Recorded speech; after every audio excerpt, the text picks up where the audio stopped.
J'ai déménagé à Vancouver. Et à Vancouver, j'ai décidé de joindre les Forces armées canadiennes. Et l'aventure a commencé à cet endroit-là pour mon épouse, moi et nos 3 enfants qui étaient à ce moment-là en 2001 à Vancouver. Il faut tenir compte qu'on est en 2001. Mon épouse, entre-temps, est déménagée de Vancouver à Valcartier avec les 3 enfants. Et c'était tout de même une aventure là, suite dans le cadre du 11 septembre.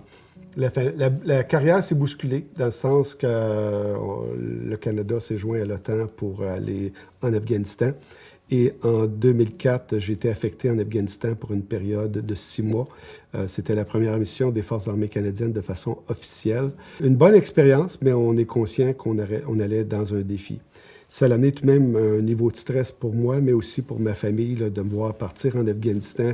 Les enfants, je garde le souvenir là, où quand j'ai quitté, on m'a rapporté par mon épouse que la famille s'y met à pleurer, les enfants, le père part, puis on ne sait pas s'il va revenir à ce moment-là.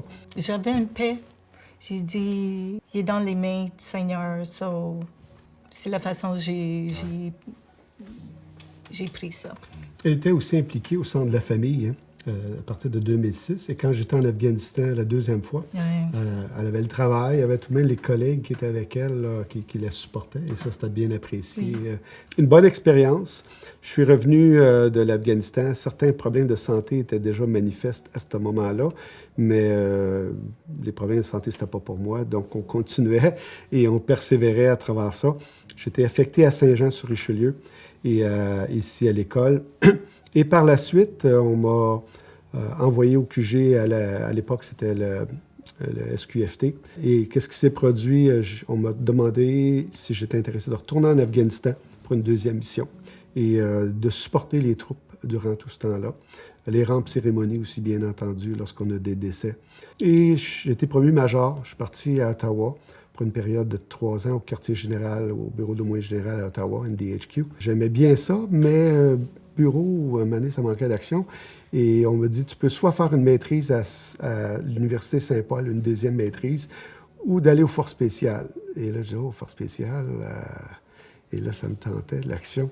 Et finalement, j'ai appliqué aux forces spéciales et mon nom a été retenu. Donc, je suis devenu l'aumônier des forces spéciales à Ottawa. Pour une période de 2 ans, la relation était bonne, le travail était bon. Il y avait aussi des défis parce que je voyageais de Saint-Jean à Ottawa pour une période de 4 ans. Donc, la famille restait, ça fait partie des défis familiaux. Par la suite, bien après 2 ans, on dit, tu peux rester 3 ans. Je dis, ah oui. Ou tu peux faire une maîtrise à Saint-Paul ou d'aller en Belgique à l'OTAN. Oh! Devinez ce que j'ai choisi. La Belgique, bien entendu, en tout cas pour moi. Et on a accepté le défi d'aller en Belgique pour une période de 3 ans, mon épouse, moi. Au Canada, j'étais à Valcartier pour une période de 2 ans comme aumônier principal de la brigade. Et ce qui devait arriver arriva. C'était le COVID-19 à ce moment-là. Et j'étais l'aumônier responsable pour Opération Laser, où on avait plus de 1200 militaires déployés dans les CHSLD. Donc, je vais coordonner toute l'équipe. La fatigue, pas de vacances. Un staff qui manquait aussi par moment. On m'a promu, lieutenant-colonel, et j'ai été à la 2e division pour une période de 2 ans.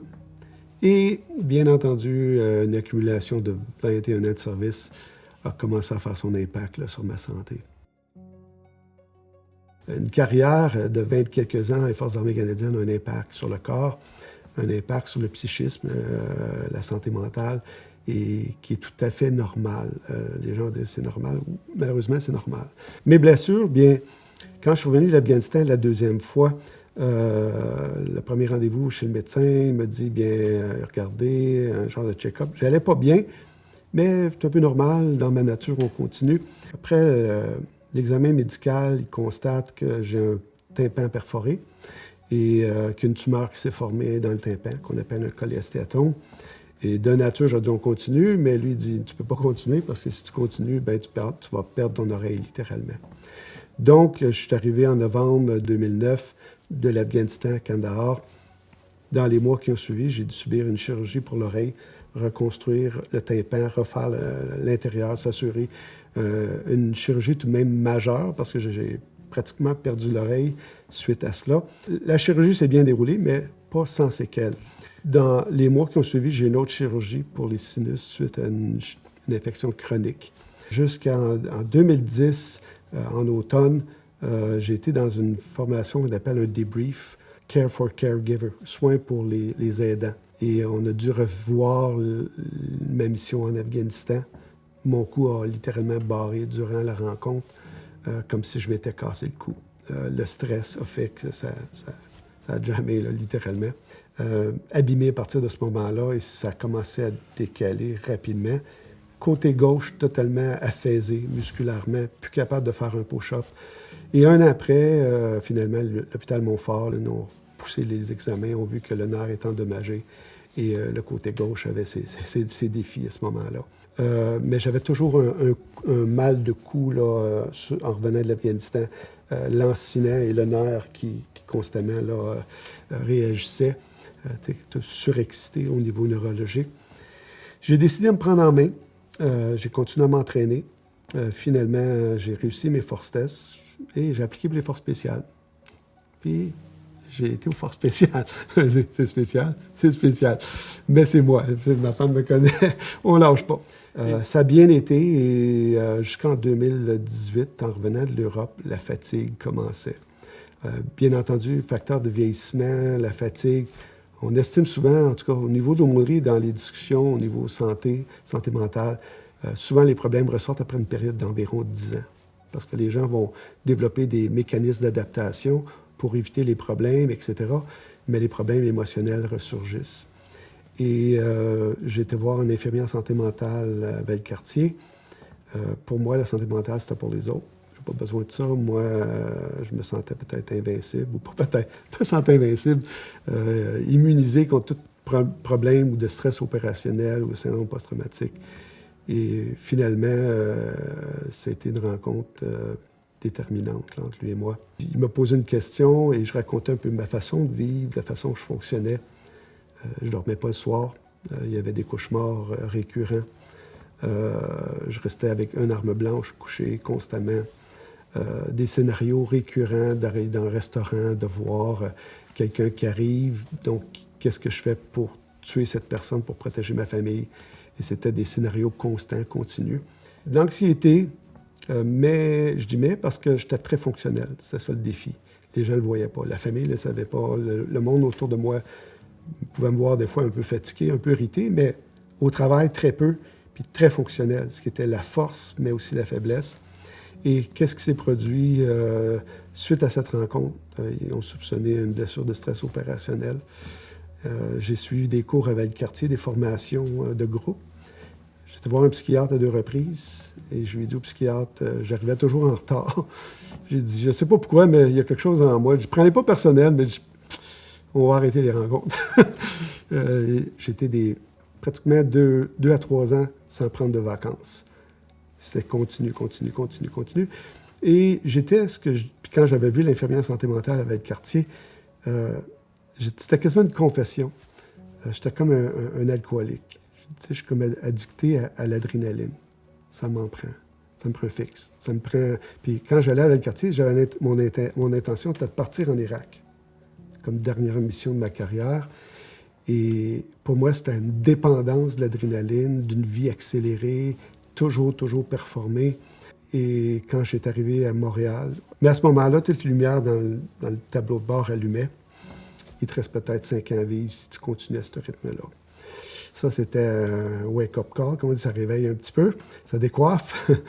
Là, j'avais un choix, elle dit, il faut que tu arrêtes de travailler, il faut que tu te reposes. Et c'était dur à accepter, et d'accepter aussi qu'on n'est pas invincible, comme on dit, et que je dois prendre une pause au niveau de ma santé et avec ma famille.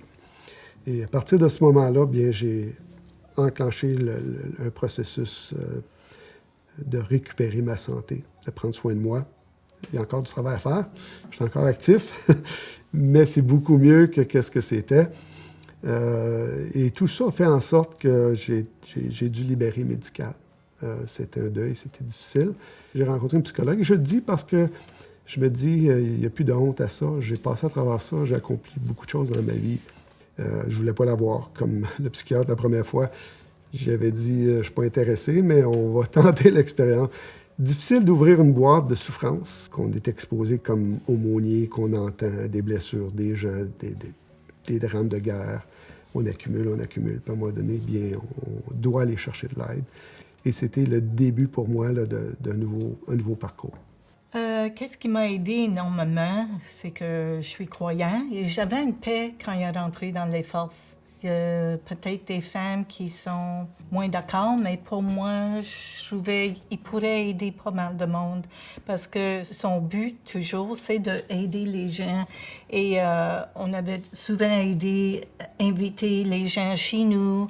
Quand ils partaient, il a toujours partagé des choses avec moi et je priais et j'espérais pour le mieux. C'est la façon que j'ai pris ça. Elle était aussi impliquée au centre de la famille. Elle travaillait au centre de la famille à partir de 2006. Et quand j'étais en Afghanistan la deuxième fois, elle avait le travail, il y avait tout de même les collègues qui étaient avec elle, là, qui la supportaient. Et ça, c'était bien apprécié. Oui. Puis le support social, je pense, c'est ce qu'on voit, là, surtout avec les collègues. Je pense que le fait de quitter les forces, c'est le défi. Hein. On quitte un réseau, on quitte une famille. Et ça, en soi, c'est un grand défi. C'est un deuil pour beaucoup de militaires. Mais pour nous, on était bien entourés, bien impliqués aussi à Valcartier dans des activités de chapelle, du centre de la famille de Valcartier. On était comme, on faisait partie de la gang. Là. Fait que pour nous, ça en soi était une force là, sur le plan familial, sans aucun doute. Là. Et le CRFM, j'ai trouvé vraiment... J'ai apprécié beaucoup quand nous avons déménagé. Ils l'ont envoyé une carte de fête à nos enfants et d'être dans un nouveau environnement, ils l'ont vraiment bien apprécié, comme, ils pensent à nous. Je comprends le côté notre main militaire, mais notre main civile maintenant, la personne, je vois qu'il est heureux ici, à la base. Il travaille avec le milieu militaire, mais il n'est plus militaire. Il ne peut pas passer des tests. Il n'a pas besoin de préparer pour des tests et toutes les autres choses exigées militaires. Ça me rassure vraiment que c'est une autre étape. Éventuellement, il va apprendre de se reposer plus en plus. Un peu plus. Étant aumônier, étant quelqu'un qui croit à l'intériorité, la spiritualité, on a toujours travaillé sur l'intériorité. D'enlever le masque, la maison était déjà meublée. Il y a quelque chose à l'intérieur. C'est sûr, si on ne construit pas notre intériorité, puis que notre vie elle est basée sur ce qu'on appelle l'extériorité, le masque, soit je vais vers l'intériorité, qui je suis vraiment, finalement, à l'extérieur de ma performance sociale, des forces armées, qui je suis. Si on travaille là-dessus, sur notre intériorité, plus facile. Nous, comme croyants, on travaille depuis l'âge de 19 ans, je travaille sur mon intériorité. D'enlever un masque, plus facile, parce qu'il y avait déjà des meubles dans la maison. Fait que d'arriver à enlever le masque, c'est un défi, mais quand on fait un retour à l'intérieur, si on deal, comme on dit en français ou en anglais, dealer avec ses démons, là, c'est un anglicisme français, de faire face à ces démons, de guérir ce qui doit être guéri. Puis souvent, dans cette introspection, bien, les blessures d'enfance, les blessures d'adolescence, qu'est-ce qui nous fait mal et qu'est-ce qui nous a poussé, propulsé, même, qui est très positif, mais en même temps qui est souvent à notre détriment, qu'est-ce qui doit être adressé à l'intérieur? Autant que j'étais impliqué, que j'ai donné des cours, des formations, j'étais voir un psy pareil là, pendant plus d'un an, puis je continue encore. Là. Pourquoi? J'ai encore du ménage à faire. D'adresser ces questions-là, d'enlever le masque, c'est très profond psychiquement, parce que c'est ce qui nous garde à fonctionner en tant qu'être humain, et on doit enlever une couche à la fois. Tu ne peux pas arriver là, d'ouvrir la boîte, puis on décompense, puis tout saute. C'est un processus. De déposer ça, là, d'être juste Normand Cholette, j'aime ma femme, j'aime mes enfants, c'est tellement libérant en soi.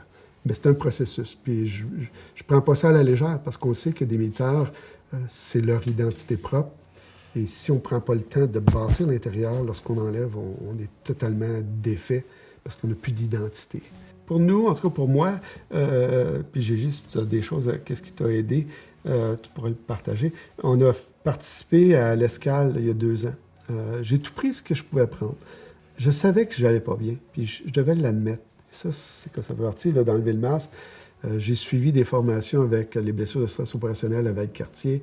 J'encourage les gens qui nous écoutent à aller voir, à prendre le support qui est là, que ce soit le centre de la famille, que ce soit les psychothérapeutes, que ce soit toute forme de thérapie physique que vous avez besoin, d'aller chercher de l'aide. Ça, c'est fondamental. Même si on ne veut pas, même si c'est difficile, même si, comme je disais, sur l'état de choc et du déni, on n'a pas besoin de ça. À un moment donné, on commence à l'accepter. Et pour nous, c'était bénéfique. Puis je dirais même là, c'était une transformation. Comme je dis, 14 ans, puis très honnête, en 2010, j'étais amoché à 2 cheveux de quitter les forces, pas par choix. Et toujours à souffrir dans le dos le soir, là, de changer de position. La cage thoracique ne tient plus sa forme. Là, la côte se déplace toujours. Comme je vous dis, après 14 ans, d'où conscient qu'on n'a pas tous ce privilège, là, très conscient. Il y en a qui vous avez subi des chirurgies, des blessures, des disques écrasés, des hernies discales. Et malheureusement, on va devoir apprendre à vivre avec ça. Mais encore là, de rester optimiste. Puis moi, c'est important parce que je suis un peu optimiste. Je n'ai pas besoin de ci, pas besoin de ça. Je ne vous dirais pas que je me suis jamais senti comme ça en 14 ans. J'aurais jamais été chercher l'aide. Fait qu'il y a une question d'ouverture mentale et de demeurer, même si ce n'est pas facile, positif, pour aller obtenir l'aide pour pouvoir se rétablir. Parce que c'est trop facile. Une chose que j'ai constatée, puis certains le vivaient, puis moi, je l'ai vécu, on se victimise beaucoup dans la phase de notre deuil, où pourquoi ça m'arrive toujours, pourquoi je quitte encore, j'ai plus de job. Financièrement, la peur qu'on a de comment que ça va être financier, j'ai passé à travers ça, comme on dit, big time. Fait que ça, c'est important en être conscient de sortir de la phase d'être une victime. Puis ça prend du temps aussi. Tu n'arrives pas du jour au lendemain. Moi, ça va faire 2 ans. Puis oui, il y a des moments où j'étais victime des Forces armées canadiennes. J'étais victime de qu'est-ce qui m'est arrivé, pourquoi ci, pourquoi ça. À un moment donné, toutes les pourquoi, ça ne change rien.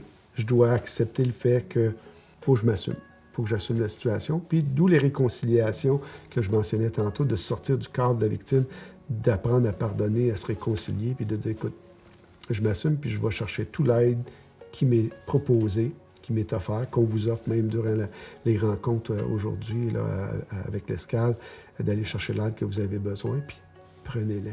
Je me dis, c'est la meilleure chose qui peut vous arriver. Là. Avant, notre mère avait militaire, il n'y avait jamais de temps pour aller voir un médecin. You know? Jamais de temps. Mais maintenant, le notre mère que je connais, mieux, il y a le temps. Il regarde ses options, puis il fait un effort vraiment pour aller avoir l'aide. C'est merveilleux. Parce que sa santé a amélioré. Son dos va beaucoup mieux. Son cou, c'est merveilleux. Ça aide. Bien, je pense que la famille était les enfants, le support des enfants. Petits enfants, parce que là, on est grands-parents. May the rest of your life be the best of your life. Ah, c'est bien, ça. Que le reste de votre vie soit le meilleur de votre vie. Très, très beau message. Merci, Gigi. Moi, je vous encourage à rester ouvert. Puis souvent, j'emmène le concept ouvert aux possibilités. De ne pas vous fermer avec les changements, les défis. Parce que souvent, honnête, vous êtes là où ce que vous êtes, c'est un défi. On a été là et on continue à se battre encore. La partie n'est jamais terminée. Je vous encourage à aller voir tous ceux qui vous supportent médicalement. Le Centre de la famille, qui est des ressources que les Forces canadiennes pourvoient pour vous assister. D'aller chercher de l'aide de VAC, d'aller chercher de l'aide de Manuvie. Toute l'aide c'est un défi, je ne vous le cache pas, c'est pas un camp de vacances, là. Prenez soin de vous et surtout, évitez de vous victimiser. En tout cas, travaillez là-dessus. Moi, j'ai retourné au travail. Je suis conscient que oui, je pourrais dire on s'en va là, avoir de l'aide financière, d'être invalide et autres. Personnellement, pourquoi j'ai refusé d'aller de ce chemin-là? Puis pas de culpabilité si c'est le chemin que vous prenez et c'est correct. Mais pour moi, le travail est important. Pour moi, travailler, ça donne un sens à ma vie. Toutes les intervenantes, pourquoi tu continues à travailler? Moi, quand j'aide les recrues à Saint-Jean, là, je donne un sens à ces jeunes-là et je les vois, puis ça marche. Si ça ne marchera pas, je ne resterai pas, là, soyons honnêtes, mais ça marche. Je vois l'impact qu'on a sur leur vie. Moi, je vous encourage, ceux qui nous écoutez, de persévérer Je vous souhaite bon courage, bon rétablissement aussi durant les années qui sont devant vous. Une période de 2 ans, si vous êtes sur le programme de Main de vie et d'anciens combattants. Pour moi, c'est en tout cas un succès. Je considère ce succès, et comme je continue à lutter avec mes défis, mais je suis très reconnaissant de ce que je fais présentement avec ma femme, mes enfants, et je vous en souhaite autant.